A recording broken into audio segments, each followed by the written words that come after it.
episode will be the first of a three-part series in which I read and reflect upon a section of Dorothee Soelle's book, The Silent Cry, Mysticism and Resistance.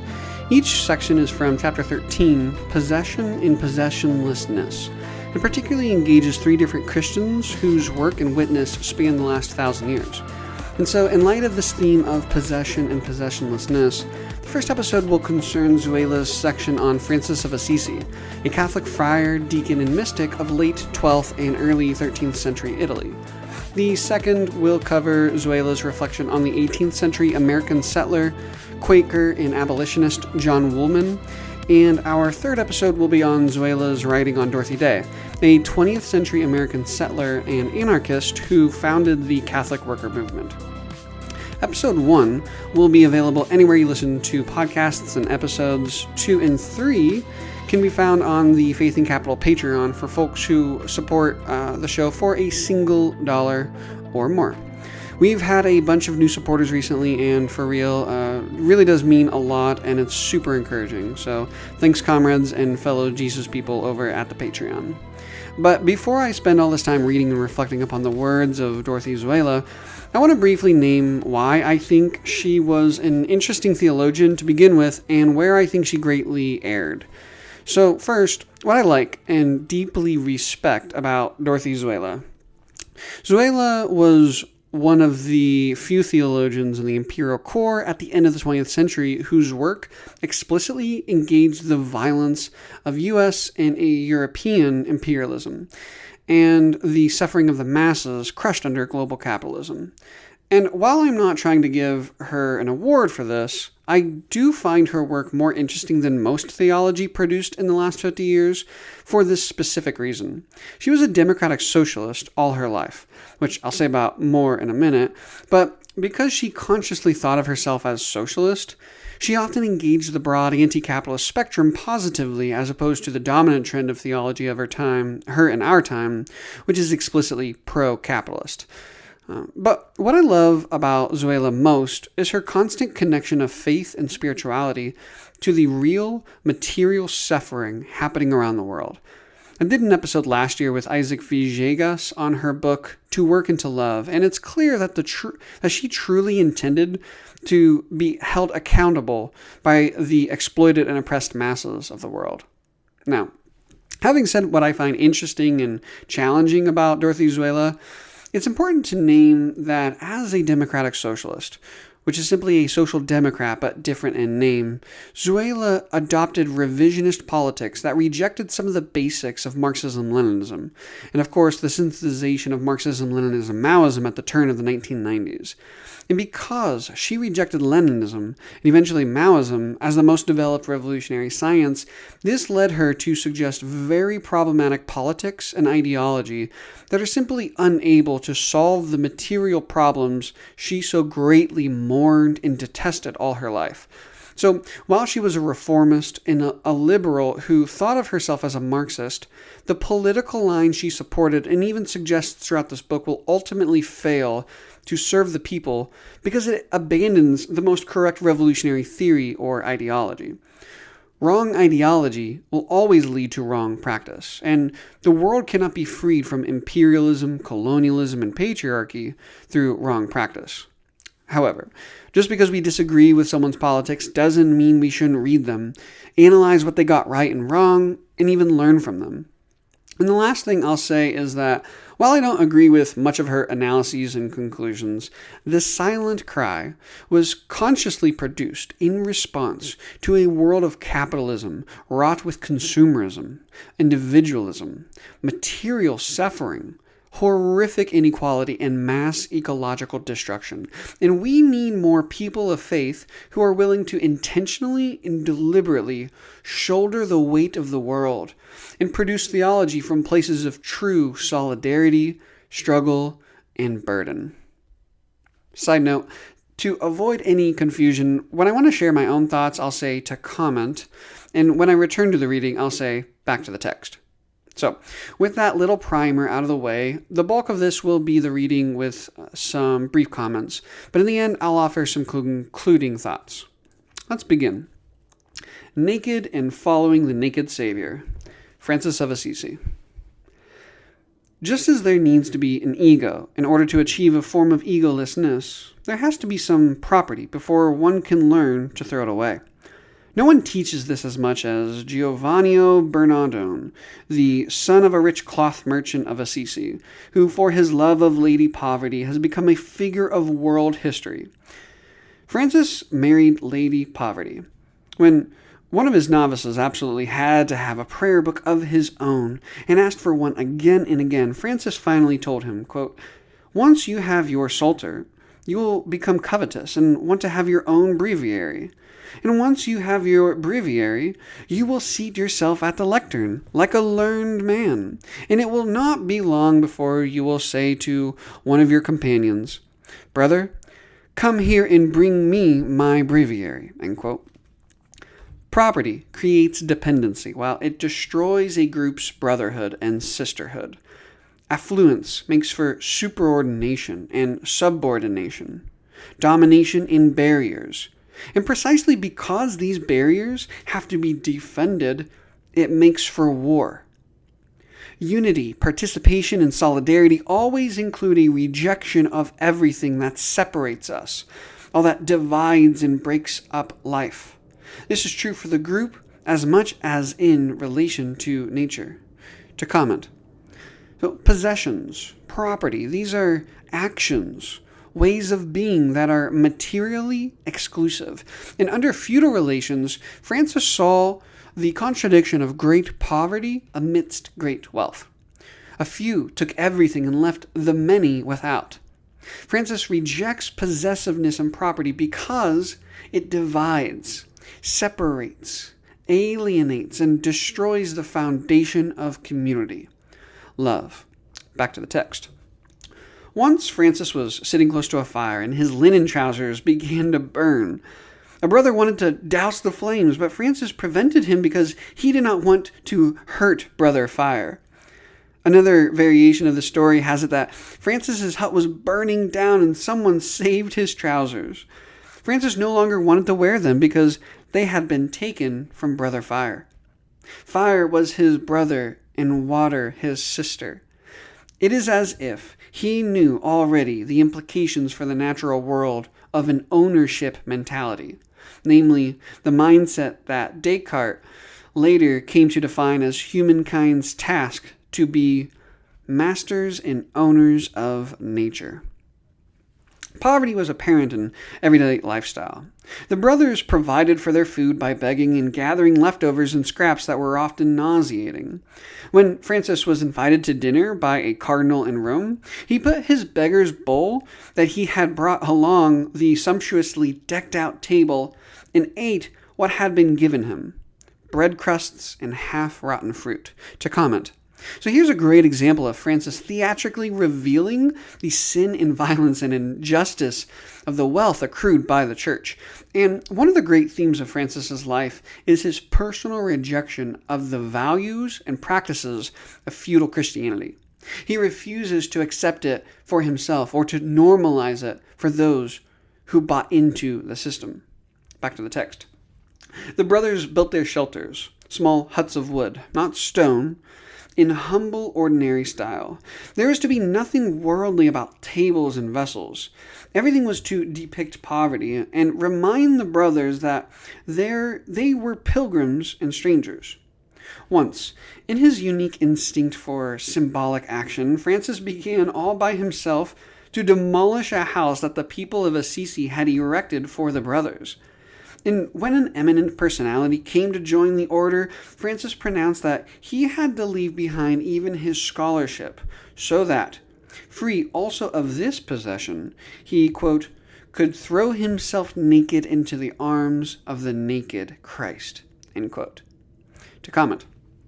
Particularly on this part where the eminent personality or the scholar joined the group, we can start to see how freedom for Francis was to be practiced not just from material possessions, right? But the belief that you are above others, superior to others, that you should rule and boss and lord the peasantry, right? The wage workers, the stigmatized and outcasted lepers, even women and children. He was calling for an internal dispossession as much as he was a material one. Back to the text. The early 13th century saw a rise of a new economic era in the city republics of Upper Italy. A growing population and the economic upturn had restructured the medieval makeup of cities. The age-old significance of rural economy was waning, and next to the aristocracy and clergy, there arose with a new self-awareness the bourgeoisie, to which affluent cloth merchants like Francis's father belonged. New forms of trade developed in the flourishing towns of Lombardy. The upper classes imported and consumed luxury articles like silk and spices from the East. At the same time, modernization of the technologies of the skilled trades created new industries, especially that of cloth making. People who once worked the land were uprooted, and even the existing minimal social patriarchal protection through dependency on the estate owners disappeared. More and more wage-dependent workers, women and men, roamed the streets. One of the representatives of the new poverty movements that simultaneously came into existence, Peter Waldo of Leon, called them God's poor. The new era was no longer based on the exchange of natural goods, but on the traffic of money. The language of the banking business that emerged at this time bears to this day an Italian stamp. Profiteering, speculation, and market swings determine the economic destiny of even the newly poor. At the same time, this early capitalism sustained a bourgeois citizenry profoundly fascinated by money, property, success, and upward mobility. To comment. Again, capitalism is not beginning yet, and I think this error in Soelle's analysis is quite dangerous in that it plays into bourgeois ideology and the capitalist myth that capitalism has always existed. According to capitalist economics, humanity is naturally inclined toward capitalism, and there has always been this small kernel of capitalist values and practices that was destined to mature into our world today. But what Francis was actually seeing during this time is a growing number of merchants and bankers who, over centuries, developed into a bourgeois, meaning middle, class. It's not early capitalism, but a slight expansion of a class of people who will eventually struggle consciously as a class to defeat feudal rulers and become the new dominant class under capitalist society. But this is still a feudal society, dominated by feudal relations, and the emergence of capitalist society was not inevitable. Back to the text. The mysticism of poverty that Francis developed has to be seen against this background. His break with his father is a break with the values of the bourgeois world. He does not take over the father's cloth business and is cursed by him. In this change of lifestyle from affluence to poverty, Francis exchanges dominant values and even emotions. The revulsion felt by bourgeois humanity for leprosy, running sores, and uncleanness is transferred by him to what stinks and is unclean in his eyes: money. He kisses a leper's hand that the illness has already eaten away, but even to touch money is a taboo for him. Marriage to the noble lady Poverty leads him to despise money even as a mere means of exchange. Quote, "No brother is to pick up money or coins, to accept or to have received them in any way whatsoever, neither for clothing or books, nor for payment for work, for we are to have or to expect benefit from money or coins no more than from stones." End quote. So states the unofficial rule of 1221. A brother had picked up a piece of money left behind by someone in the church. Francis ordered him to carry it in his mouth to the nearest dung heap covered with donkey manure. However, free the brothers were in giving poor women church decorations and Bibles so that they could buy bread. They themselves treated money with contempt. The order accepted no gifts of money. It was to be despised as much as the devil himself. Money and excrement were to be valued equally. But for them, poverty was not only an ascetic notion, helpful for avoiding the dangers of affluence, but also a total renunciation of the self and subsequent giving it to God. The mystical demands to let go of the self and the world were met in the marriage to Lady Poverty, for, quote, she brings to naught every covetousness and avarice and worries of this world, end quote. Francis heard the gospel and its instructions to the disciples as if it were a message addressed to him. Jesus' rules of life for the women and men who follow him had given him one last cause to convert from a courtly, chivalrous culture that had an aesthetic fascination for him and from the life and world of early capitalism. Quote, heal the sick, raise the dead, cleanse lepers, cast out demons. You received without pay, give without pay. Take no gold, nor silver, nor copper in your belts, no bag for your journey, not 2 tunics, nor sandals, nor a staff, for the laborer deserves his food, end quote. Matthew 10, 8 through 10. What Francis heard on February 24th, 1208 was this: go and preach, even without formation or ordination.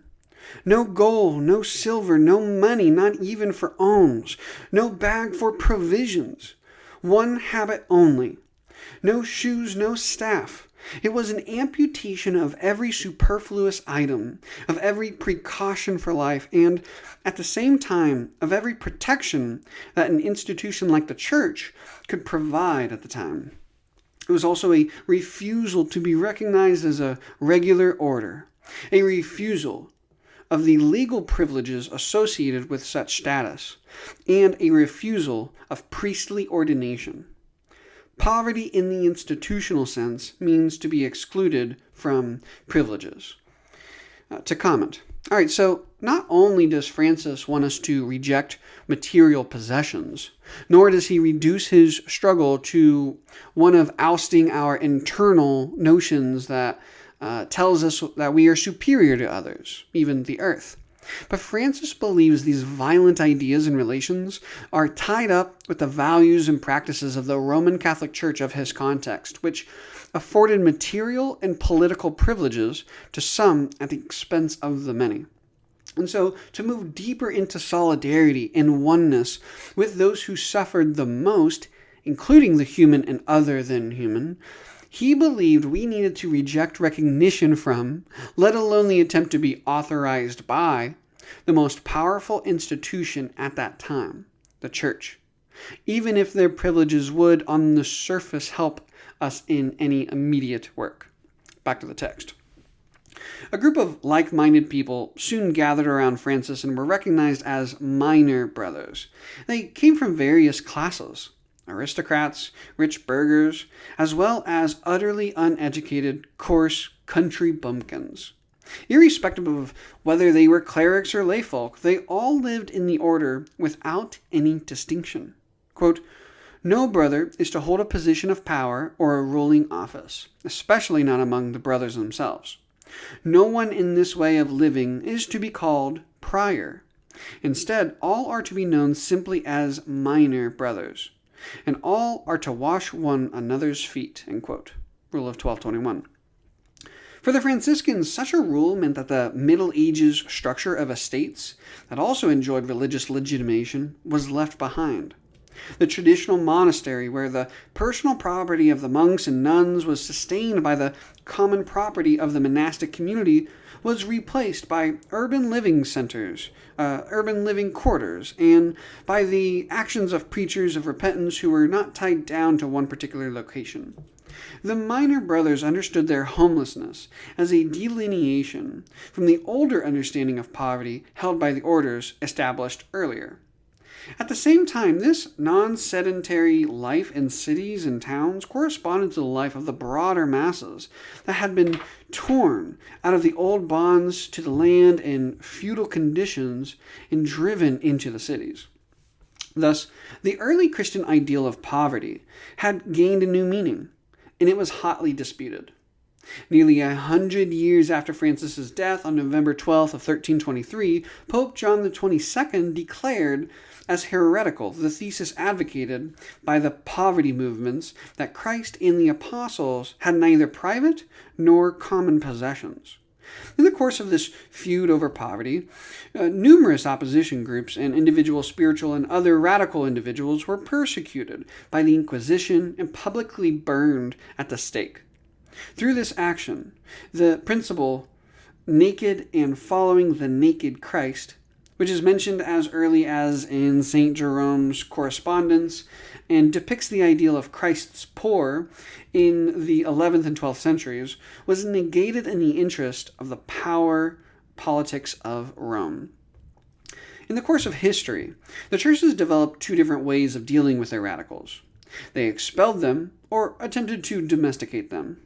The Cathari, Waldensians, the radical wing of Francis's followers, and the Fratricelli were expelled, which, according to the existing imperial law, meant that they could be persecuted, killed, and deprived of their property. Francis himself was robbed of his sting, smoothed out ecclesially, and decimated in terms of his dreams. Radical stories told about him, such as those gathered by Thomas of Celano, were prohibited and his biography suppressed. An expurgated version of Francis's life, written by Bonaventure, was declared the official biography. What was left was a gentle friend of nature with a few oddities who loved poverty more than anything else. What it no longer explained is against whom he told his stories, or in whose favor. Posterity was shown a man who loved all birds, all human beings, and suffering. Francis did not preach to all beautifully chirping birds, but, at least according to Umberto Eco, told the vultures and other birds of prey in the cemeteries the things the rich city councilors did not want to hear. Authorities and the gentry were subject to his radical critique. He embraced and kissed lepers, not only in the sense of humble charity, but because he wanted to liberate them from exclusion, from being told that they did not belong. One of them had a part in Francis's conversion from being a happy gourmet and troubadour musician to a man of poverty. If, as Eco maintains, leprosy is a sign of those who are disenfranchised, oppressed, uprooted, and pushed around, then it is precisely this exclusion of people we fear that Francis was intent on eradicating. His goal was not an aimless and self-delighted asceticism. Rather, he sought to live the vulnerable openness of love that gives itself without condition, protection, and reassurance. To comment, I think it's safe to say that Francis was not someone who fetishized property as an ultimate end, at least not entirely, or postured and labeled himself in a way in hopes of being seen as individually radical or revolutionary, as neoliberalism has many of us doing today. Francis truly wanted to live justly and in right relationship in light of unnecessary suffering and injustice. He wanted to reject the status quo that told people they have no responsibility toward others in the suffering of the masses. Essentially, we don't need to be held accountable by anyone, let alone the worst off.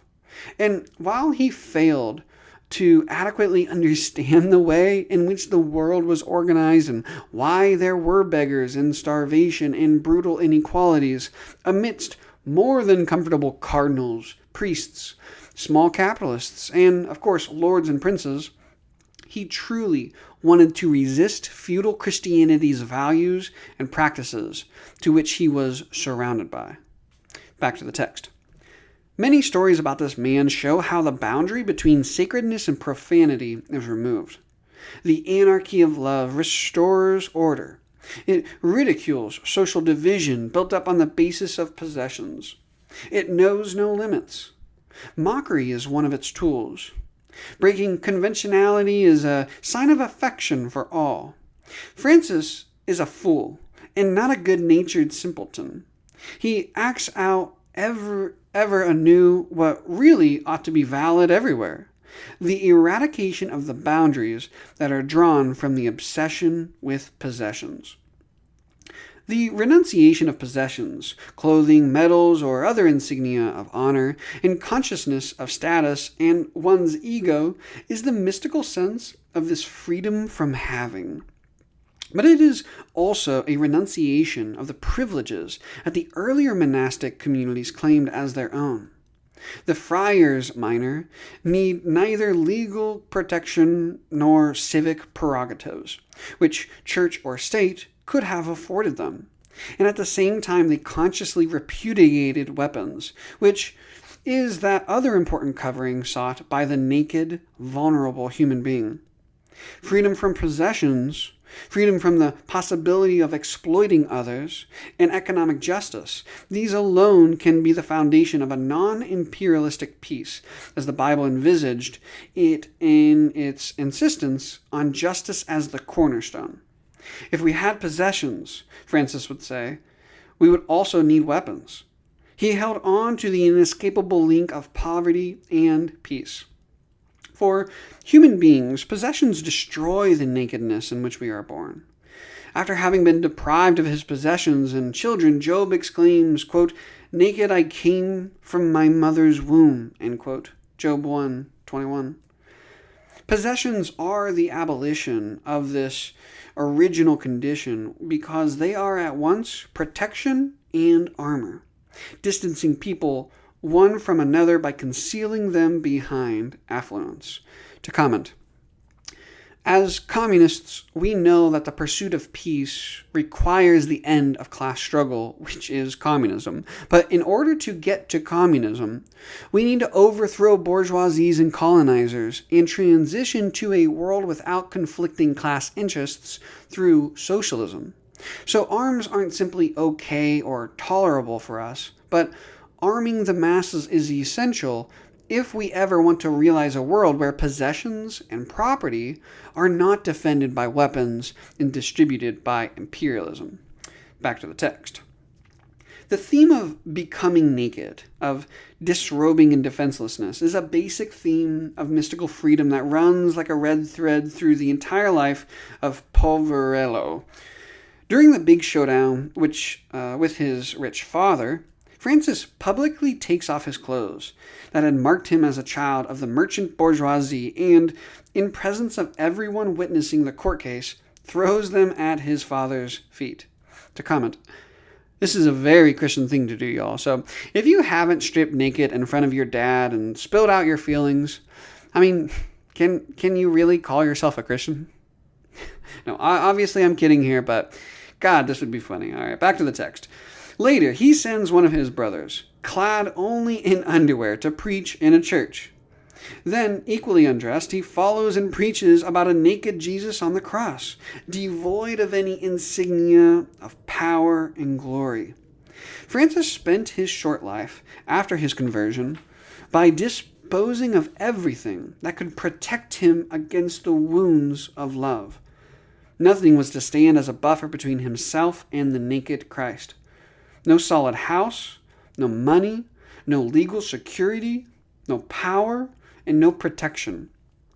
When he lay dying, he was undressed and laid naked on the ground. In the Abrahamic religions, God is again and again praised as the eternally rich one who holds the fullness of life in both hands. Paradoxically, the way to this richness leads through poverty. Possessions, privileges, and power, all basic institutions of common life, are ever abolished anew in this attempt to come naked before God, without covering and defenses in the vulnerability that every love creates. Love, every love, renders one naked. End quote. Now for some concluding thoughts. On one hand, there are moments where it feels like Francis fetishized poverty. In the beginning of the text where Soelle said that everything about and in the shelters of the brothers were to depict poverty is interesting, and I think that an aesthetic obsession could easily be interpreted from their practice. And so it's important to say that individual acts of choosing poverty or choosing homelessness or choosing hunger isn't liberative. We want to transform the world, not subject ourselves to its worst violence. But on the other hand, I really don't think Francis was trying to fetishize poverty and suffering.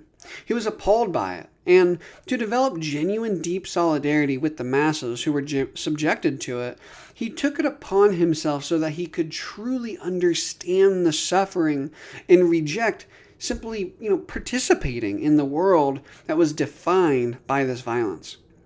And one of the main points I took from Soelle's writing on Francis was the importance of rejecting dominant values and practices that, while normalized, devastate the lives of billions of human beings across the world, as well as the well-being of non-human creatures and the planet. And this rejection or resistance needs to be a conscious effort that has tangible consequences for our lives. Francis rejected his father's business, wealth, and values. He brought his beggar's bowl to a fancy dinner with a cardinal. And in the imperial core, we were raised to constantly consume food, consume social media, consume other people's bodies, consume pleasure, consume trips, rent a bigger apartment, buy a bigger house, take out a loan simply for a newer car. But these values and habits are instilled in us because capitalism and colonialism needs us to mindlessly consume without awareness of how we are relating to our own bodies, relating to workers around the world, relating to the planet. So much about our lives in the U.S. normalizes the violence of this world, and the life of Francis of Assisi can teach us to personally and collectively develop new values that are connected to new habits and practices. As revolutionary communists, we know that this isn't necessarily what fundamentally transformed the world. Getting more and more people begging on the streets and gathering leftovers from trash bins is not how we end the poverty and end the people's need to beg. While capitalism, colonialism, and patriarchy would have us stigmatize poverty and demonize the poor, fetishization of poverty or turning material lack into a virtue isn't the answer either. The alternative for us Christians is the resistance to destructive values and the reformation of our ways of being according to our particular situations so that we can truly live in solidarity with those worse off than us and participate in the revolutionary movements capable of transforming the ideological and material foundations of our world. And finally, there's the famous conversation between the Bishop of Assisi and Francis himself about his material deprivation and lack of possession, to which Francis says, quote, "My Lord, if we wanted to have possessions, we would also need to have arms for our defense. But that is where the quarrels and fights come from, that so often impede love for God and neighbor. That is why we do not possess temporal things in this world." End quote.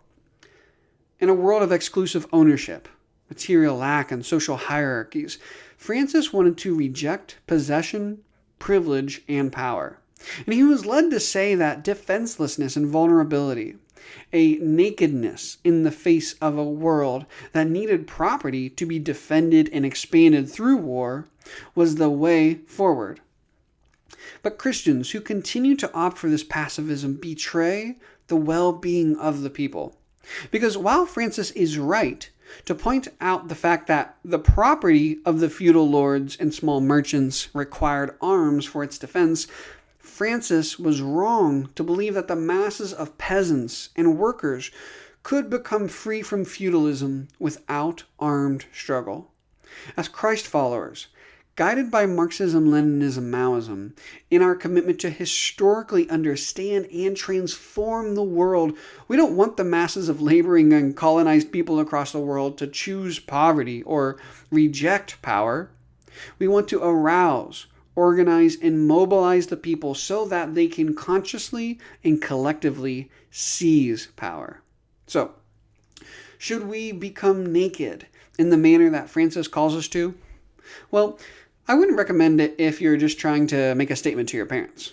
But on a more serious note, while we can reject Francis's fetishization of poverty, if that is what he did, and his move toward defenselessness and pacifism, Soelle's reading of Francis can challenge every one of us to critically engage the ways in which we failed to live in solidarity with others.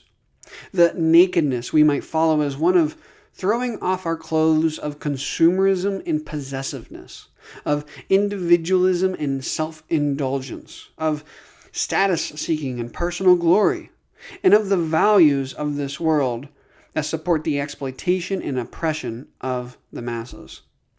This nakedness is, on one hand, a negation, but it is also an affirmation of others, an affirmation of love, and an affirmation of our commitment to the struggle for freedom.